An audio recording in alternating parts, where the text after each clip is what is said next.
Welcome back, dear viewers. I hope you are doing well. It is that time of year again. The weather is getting colder, the time of joy and wonder is upon us, and we can rejoice in the celebration of the best albums that have dropped in the year 2024. Oh, that and Christmas, but whatever. It's time to go through my personal top 25 albums of this year. Now, first off, I do want to say something that may come off kind of cheesy, but seeing as we are coming up on the first full year of me being on YouTube, I want to thank all the people who have watched my videos this year, all the people who subscribed, left a like, left a dislike, left a scathing, hateful comment in the comment section. After all, I made this content to be seen by you guys. I enjoy doing it, so I expect more videos in the future, especially next month. Overall, I think this was a great year of music, in my opinion, and a lot of releases I thought were great, and many of my most anticipated releases did not disappoint. So once again, thank you. But now, to get some preliminary things out of the way, we're going to first talk about a format of music release that often gets left out, and that is the extended play format. To really quickly go through my 5 favorite EPs of the year, because even if they are short, maybe even scant in nature, it's important to recognize good music in any length. And starting at number 5, I'm going to place the What Is Your Name EP Eurofest MP4 live set 2024, a lyrically proficient set of math rock cuts from the group that feel similar to ones off the LP from last year with the dream pop edge. Next, we're gonna have at number 4, one of 3 EPs from the J-rock group known as Kasoku Band. If you are looking for some catchy, fun rock and J-rock cuts that feel like they were plucked straight out of the intros of something for anime, I see no reason why you shouldn't check this out, even if none of the tracks really going to change your life or anything. Next, I'm going to name drop the Untitled EP from samlrc that dropped soon after her LP back in March. The real meat of this EP comes in the form of the 10-minute avant folk piece that goes into some depressing, gorging lows to these intense, frenetic, post-metal inspired highs. The dirgy strings on this thing are heavy and haunting. I really enjoyed it. I think you will too, especially if you like bands like the Microphones or Obsessed. Next, we have a really great, out of nowhere, chamber folk EP from Yaelokre called Hayfields, and the rhythms and progressions, the imagery, especially on the first track, feels so confident, so historical. Really feels like I've been transported to a musical festival in medieval times or something like that. I can't say his name. Yaelokre has this Joanne Newsom / Bjork inspired timbre to her voice that fits the vibe extremely well, but channels her own unique delivery successfully, I feel. Not really surprised, honestly, number 1 spot, we have the newest EP from Maruja, Connla's Well. I cannot get enough of this band. The crazy jazz instrumentation mixed with the post-hardcore guitars and punk attitude that they've been using as their calling card for the past year has made them a true standout, and I'm going to be ecstatic. They announced their first true LP because, oh boy, let me tell you, I will be there. I am definitely there. Invisible Man Alone, got one of the best tracks of the year, hands down for sure, especially with the harrowing story about a man struggling with forbidden truths that he can no longer keep in his head. Really interesting story on that track. Love the CP. Go check it out. Okay, with those out of the way, I think it's time to run through the top 25 best albums of this year. Some of these I've talked about album of the year or in videos. Some of them I have not talked about at all. If I have talked about them, I will be sure to link a review or a video in the description for said album, and you can check out my extended thoughts there. But I'll go a little bit more in depth for the top 10 once we get there. Cool? Cool. Okay, without further ado, let's get started. Drumroll please for number 25, which is Nick Cave and the Bad Seeds' newest album, Wild God. I am happy to see that this record is getting its flowers at the Grammys with a nomination or 2, but regardless, it's just another very, very solid release from Nick Cave and The Gain, with some quality songwriting, especially on Song of the Lake with a lot of gospel-inspired production, one of Nick's most grand and beautiful records to date. Next, we have the new record from indie pop band hailing from California called the Marias, which is spearheaded by Maria Zardoya and this record was definitely one of the bigger surprises of the year for me. I'm usually a bit skeptical when it comes to this minimal bedroom pop sound that artists like Clairo have made their break in. Not to say that I don't like Clairo, it's just that usually the sound kind of feels a bit too, it's just not a cup of tea, I guess. But this one to me just felt really, really great, mostly due to the wavy dream pop aesthetic and pillowy vocals from Maruja that make me feel like I'm breathing effortlessly underwater or something. It definitely accomplishes that feeling that it's going for, and then some. After this, we have one of the most underrated records of the year that I feel like has kind of gone unnoticed by the electronica shoegaze fandom, and that would be the collaborative record between Fax Kane and Paranol, Scattered Sun. Is this thing a bit messy at points, a little bit disheveled, maybe a bit too distorted? Yeah, maybe, but there are some really cool ideas on display here, and interesting song progressions on here, like on the first track, Quiet, or Lullaby for a Memory. Really breakcore inspired indie-tronic production rings through like a powerhouse, with some experimental hip-hop thrown in there as well. I think these two Korean bands joining forces is a really cool idea, and their respective sounds combine in a really harmonic way. If you want something maybe a bit flawed but really out there production-wise, I'll give this thing a listen. Check out my review on Album of the Year if you want more details. Speaking of experimental, at the number 22 spot, we have one of the most critically lauded underground hip-hop artists of the past few years who has served as the voice for the chronically online. That would be JPEGMAFIA with I'll Lay Down My Life For You. And man, even if there are some points where it does reach a bit too far, I'm so glad that Peggy was really able to do justice to the sounds of rap rock that hadn't been big in the mainstream in over 2 decades. Some of the riffs on here are some of the beefiest, head boppiest, explosive riffs I've heard in years, especially on Sin Miedo, which is a contender for most fun and manic hip-hop song of the year. And the sampling of soul and jazz on tracks like JPEG Ultra or Don't Put Anything in the Bible really proved that JPEG is one of the most forward-thinking, boundary-pushing producers in hip-hop today.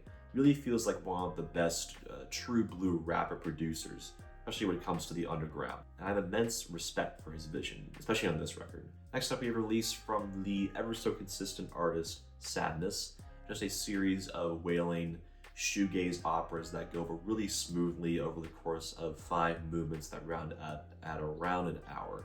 The crescendos hit emotional highs like no other. The vocals are drenched in reverb, as are the drums. The sound is immense and visceral and almost overwhelming at points. It's nothing new for the genre, but if you like shoegaze, and I do, then you will totally enjoy this. Following this, we have the newest record from singer, songwriter, instrumentalist, Father of John Misty, aka John Tillman, Mahashmashana, whose title track is seriously one of the most gorgeous, amazing songs I have heard all year. Admittedly, it does not come quite close to reaching that height of the opening song throughout the rest of the record, but it is consistently pretty stunning, heart-wrenching, or thought-provoking, and sees Josh continuing to peel back many layers of what makes us human through religious themes and imagery. It's a bit pretentious and kitschy on tracks like Mental Health, but it is really good and probably my favorite record from his. It brings back soft rock in a really cool way. And my God, if you were to tell me that in the year of our Lord, 2024, that the man, the myth, the legend, the greatest biracial rapper of all time, Logic, would be dropping not only one of the best hip-hop records of the year, but also one of the best records of the year in general, I would laugh in your face. But through some miracle, it happened with Ultra 85, which is a record that he has been teasing for years at this point as his swan song. And if this is indeed to be his final album, it's a damn good note to end off on, as I said in my review. The boom bap jazz rap production on here from Six and Logic himself is so clean, so old school, a joy to listen to, and the abstract story behind the album about these 2 guys finding a new planet for humanity whilst having a discussion about art, the artistic progression of not just music, but movies as well, is, yeah, very on the nose, but really charming and fun with some really great skits. Also, Paul Rodriguez, man, that is possibly my rap song of the year. Like, holy shit, the lyrical odyssey that he pens on this track is fucking awesome, man. Go listen to it. Give my boy Logic some love, because Listening to him talk about his true calling in life was great, and I got a lot of vicarious enjoyment out of it. Following this, we have Bright Future from Adrianne Lenker, who is the lead singer of the indie rock folk band Big Thief, and this thing was just a really great, classy folk album that would make Bob Dylan especially proud. I love the love story on sadness as a gift, which is absolutely just gut-wrenching. Just a strong, sterling effort from her that doesn't quite reach the heights of the band's best, but I could see her coming out with an album of the year in the future. Next, at the number 17 spot, I'm going to go with MGMT's Loss of Life, which is actually proving to be a pretty underrated release for the band. It seems to be going a bit overlooked by many publications this year, but hey, I'm here to give them the credit that they fucking deserve. I did pretty much say all I needed to say in my review way earlier in the year, back in February, but I love the sounds of glam rock and psychedelia that the band fine-tunes on this record, as this is definitely their least catchy record, but easily their most rewarding, as there are a lot of sonic subtleties laced throughout these tracks, like Bubblegum Dog, Mother Nature, and Nothing Changes. Don't sleep on this record. It's great and one of the band's best. Next, we have a new indie rock band to keep an eye on from here on out. That would be Friko with Where We've Been, Where We Go From Here. Some of the stories on this album, like on the track Statues and the title track, are some of the most harrowing of the year and wield immense power in their catchy instrumentals as well. Think of them as a noisier, honestly better version of like MJ Letterman. This band also reminds me a bit of the fiery, passionate highs of Arcade Fire from the 2000s, and I hope they have just as big of a commercial splash breakthrough as that band did whenever they released their sophomore LP. Rounding out the 15th spot, we have the collaborative record from TV Girl and George Clanton that squeaked out just the tail end of the year a couple weeks ago, and even if I haven't had a whole lot of time to digest it, it does clock in at just 27 minutes, and that's not to say that that's too short or uninvesting or anything. It's just a very smooth, serene series of sample-based psychedelic cuts from the king of vaporwave and the indie pop darlings. Their sounds complement each other quite a bit here, and it's not exactly boundary pushing for either of them, but it is infectious and sugar sweet, which I elaborate more on my review. You should definitely check out on the site. Up next is one of the small handful of country artists that I think is worth a damn, Zach Bryan with the Great American Bar Scene. It is unfortunate, the allegations that have come up, but regardless, the songwriting on here is always just so damn good. A lot of nostalgic feeling, heartfelt stories with exuberant detail that really gets you invested in the person or thing he's writing about. And combined with this singing, man, dude, 28, that song's good. Even legendary cornball journeyman himself, Bruce Springsteen, musters a good feature on this. And the more hard rock inspired cuts like Oak Island are really great too. Keep it up, Zach, keep it up. Don't break your back carrying the genre though. And you too, Chris, you too. And following that, we have the new record from the former member of the now defunct Black Midi band, Geordie Greep, with the new sound. And new sound this is indeed, or at least a new sound for this generation, because good God, when was the last time a samba rock, jazz rock album made waves like this? And especially one that is this weird and zany and off the wall. Some of the assertions about love and sex workers and prostitution and suburban America that are made on here are just something. They are something. Holy Holy, Blues, Motorbike, The Magician.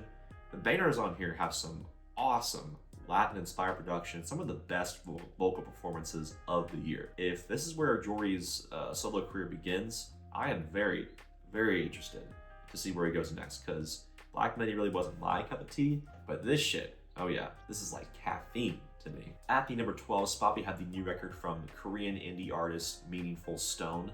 And good God, when I heard her album 2020, I was impressed. And with this one, I am just as impressed, as she dives far deeper to the sounds of shoegaze than she ever has before. And it pans out, but it's one of those shoegaze albums that feels a bit more low-key in nature. The drums, the guitars are still drenched in a lot of reverb and heavy distortion, but the low mix and soft vocals give it this beautiful dream pop finish, I guess. It reminds me of the Blood Flowers LP from The Cure back in 2000 with how floral and airy it sounds. I do think that the indie rock cuts at the end give the album a bit of an odd finish, and it doesn't really end as strong as it begins, but still a great record and a worthy companion to her debut. And just barely missing out of the top 10, we have one of the biggest and really only artists making it big in the classic spiritual jazz scene with Kamasi Washington's Fearless movement. And a fearless album this is, from the grand pianos and cycling synthesizers mixed with the trombones and sax on Prologue to the wonderful progressions on Road to Self. This was a magical and wispy, awesome ride from start to finish with some great features too from George Clinton, Thundercat, The Three Stacks, and Taj Austin. Catchy moments, soulful moments, lyrical prowess with the rapping and points. It is a versatile, damn good jazz album that can go up there with some of the greats in the genre, in my opinion. But now we have made it to the top 10 records of 2024. Congratulations to the following 10 records that have received these coveted spots. And the first to receive one of these sought-after positions is AURORA's heavily underappreciated new record, What Happened to the Heart. Man, this thing in a year that was pretty strong for pop in the mainstream and underground, really. This one really stood out, honestly. An extremely stunning, versatile, multifaceted alternative pop release that really skirts the line between artsy, catchy dance rhythms and more abstract folk pop. Sometimes the tracks mix these elements in tandem, like on the track My Body Is Not Mine, which is this relentlessly catchy but also spine-tingling tale about detachment. The sound of this record is just so cool, and I'm a bit surprised that it hasn't hit the mainstream like some of her older stuff has, because she is sounding better than ever with her vocal melodies on this thing. This record is strong, stout, and solid, and definitely a unique and worthwhile pop record to dive into this year. Just be ready, because it is a wild and visceral ride from start to finish. Making a strong showing at the number 9 spot, we have the little-known band hailing from Brazil, sonhos, tomam, conta, with their new record, Corpos de Agua. While I praise Meaningful Stone for their softer take on shoegaze, this artist goes in the opposite direction. With blown out distortion, heavy reverb, the vocals are so hazy and washed out that they become one with the walls of sound cascading in both channels. But even still, there are moments like on the second track where the vocals are prominent, clear, and mixed well with the wavy electric guitars, and the moments of black gaze across this thing too. Even if I usually am not a fan of guttural vocal stylings like this, they actually go over pretty well. But what I really love about this record is the seamless genre mixing of bossa nova and shoegaze. The bass and percussion here really give off this tinge of historical samba flair that feels subtle but really unique, mostly on tracks like Tuas Pegadas, which is just full of shimmering textures of guitars and thunderous drums. Love this record. Underappreciated too, even on the album of the year site. Come on guys, boost this record up, please. My god, it really proves that the shoegaze genre has so much more to offer. Following up that, we had was, in my opinion, easily the best hip-hop record of the year, and even though it was a bit weak for hip-hop, unfortunately, in my opinion, but still, there were some great records, like the short and sweet Samurai by Lupe Fiasco. I still to this day cannot comprehend or even understand the abstract concept behind this thing, which is basically, what if Amy Winehouse pursued a rap career? I don't know, but whatever the fuck it is, I absolutely love it. The jazz instrumentals on here really hit that sweet spot, being just smooth, classy, nostalgic, with a lot of bass and some distant, soulful samples that complement Lupe's laid-back delivery and flow. It is really the rapping on this record that is the most impressive to me. It's not to say that the instrumentals aren't good, they are. It's just that in an age where production really carries most hip-hop releases, most big ones at least, it's nice to see one of the veterans of the genre really flex their muscles lyrically on this album. That feels like it was plucked straight from the 90s. The themes of self-worth, musical aspiration, and artistic adversity are so potent and interesting here. The hook on Palaces, man, oh, it's so good. It's so catchy, man. It's so good. And kind of haunting at the same time. Leave it to Lupe, man. Leave it to Lupe. 2 decades into his career, and he's still bringing quality verses. Next is the Smiles, not newest, but best output of this year, all the way back in January, with the Wall of Eyes. I mean, was really aimed out. I put this somewhere on the top of my list. I jerked this thing off for like near 30 goddamn minutes, and I could do it again. but I don't want this video to be 5 hours long. I have the vinyl. I gave it a high score. Radiohead was one of my most listened to artists this year. Tom York is like a fucking god to me. So yeah, just go listen to it. Such an amazing mix of post-rock and krautrock. Benny Hectic Man is still one of the best songs of the year, hands down. Let's just move on before I decide to put it any higher on the list. In the number 6 spot was one of my most anticipated records of the year. That would be the new project from Phil Elverum under the Mount Eerie moniker, Night Palace. I did do a very lengthy review of this record a couple months ago on Album of the Year written review, and it has grown on me a wee bit more since then, because this record is just so dense lyrically and sonically. I could listen to it for years and still find a new guitar blemish or songwriting quirk that will make me stop and think. I feel like everyone is saying this, but this really feels like a culmination, a gravitas for Phil, and not just his music career, but also his life as he grapples with life's hardships and how it has changed as a person and how he plans to evolve past this current point, referencing the death of his wife and the family he still has left, like his daughter. This is one of those rare records where you feel so close to the artist that it's almost uncomfortable, but at the same time it feels like you are mending with them, healing with them, rubbing your finger on an old scar, remembering that it will always be a part of you and be something to embrace, not lament over. Cracking into the top 5, we have Pop Record of the Year, Brett. You thought, yeah, Magdalena Bay. Fuck yeah, baby, this album fucking rules. It is probably the record that has grown on me the most, honestly. 2 words: production, vocals, melodies, the choruses, the insanely catchy synth layers, and neo-psychedelic effects and swirling chill wave. It is an extravaganza, this record. Mika and Matthew just hit you with banger after banger on this thing, really shoving that imaginal disc into your head, and boy, it is not stop spinning in there, let me tell you. Death and Romance, She Looked Like Me, Image, Fear Sex, Cry For Me, and so much more. There is not a dull moment on this thing. From the musings about doppelgangers on the opening track to the cheeky, authoritative shots that someone who you believe has severed a relationship on Fear Sex. The songwriting on here too is just so impressive. What a fun, crazy, kooky, just wonderful record. Next, it pleases me to place in the 4th spot an LP from an artist that hails from the Album of the Year site that I've already mentioned once in this video, samlrc, who dropped A Lonely Sinner back in March. Simply put, this is just post-rock done right. The crescendo on Fallacia alone is some of the most captivating music I have heard all year. Doesn't sound generic, doesn't sound tired, it sounds confident, exuding mastery in the dense, interconnected world of a genre that I hold near and dear to my heart. The journey of self-reflection that Samantha embarks on this LP is nothing short of fantastic storytelling, and it is conveyed so well through the shearing, bright, roaring guitars on Flower Fields, or Storage, or Center, all of them really.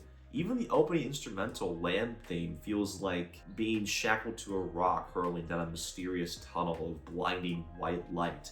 And with the songwriting on a track like Storage about escaping an abusive household combined with the seething gargantuan guitar rhythms and pounding drums, is really something to behold. I was thoroughly impressed by this thing, and yeah, maybe I'm a bit biased because this artist has gained a lot of support from the community that I have the luxury to be a part of, but it's my list. And then taking the number 3 spot, we have another record I was very much looking forward to, and that is Godspeed You! Black Emperor's Untitled record, just with the Gaza death toll count listed as of February 13th of this year. 2024 was full of some of the weirdest, craziest trends, with streamers becoming just as famous as popular athletes to internet sensations creating their own cryptocurrency. It was certainly an entertaining and unpredictable year, I must say, but it's important to have records like this ground you back to reality. Records that remind me that there is true insanity, true terror happening in parts of the world that have little effect